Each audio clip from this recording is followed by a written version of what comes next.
ഒരു വ്യക്തിയുടെ ദൈനംദിന ജീവിതത്തിൽ അഭിമുഖീകരിക്കുന്നിടത്ത് ഒരു വ്യക്തി ചെയ്യേണ്ട ഉത്തരവാദിത്വം എന്ന് പറയുന്നത് കെട്ടിയിട്ടുള്ള വേഷങ്ങൾ അഴിച്ചു കളയുന്നുള്ള.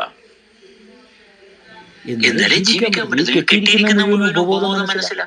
ഒരു പക്ഷെ അമ്മയുടെ ഗർഭപാത്രത്തില് വെച്ചായിരിക്കും ഒരു കെട്ട് കെട്ടിയത്. അങ്ങനെ കെട്ടപ്പെട്ടിട്ടുള്ള ഒത്തിരി കാര്യങ്ങളുണ്ട്. നമ്മുടെ പാരമ്പര്യം എന്ന് പറയുന്നത് മുഴുവനും നമ്മുടെ ശരീരത്തിൽ കാണാം.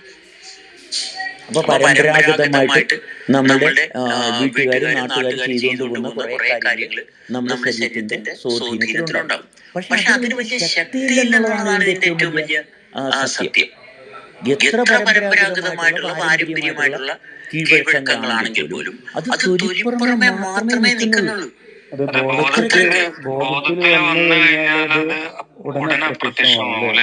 അതെ, ബോധം കൊണ്ട് ഇതിനെ കഴുകാൻ പറ്റുള്ളൂ. ഇനി ബോധത്തിലോട്ട് എത്താനുള്ള വഴിയും വളരെ നിസ്സാരമാണ്. അമ്മയുടെ സാന്നിധ്യം അത്രയും പവർഫുൾ, ആർക്കും ഒരു കാരണവശാലും ഇമിറ്റേറ്റ് ചെയ്യാൻ പറ്റത്തില്ല, അത് ഡ്യൂപ്ലിക്കേറ്റ് ചെയ്യാൻ പറ്റത്തില്ല. എനിക്ക് ഈ അമ്മ വേണ്ട, എനിക്ക് വേറെ അമ്മ വേണം, ഇല്ല. അങ്ങനെ മാറ്റിപ്പിടിക്കാൻ ഒരു കാരണവശാലും നടക്കില്ല.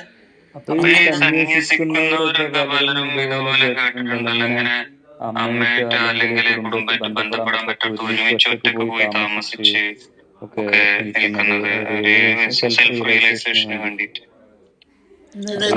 ബുദ്ധിയിലുള്ള സങ്കല്പത്തിന്റെ സ്വാധീനത്തിലാണ് നമ്മൾ ഇതെല്ലാം പറയുന്നത്.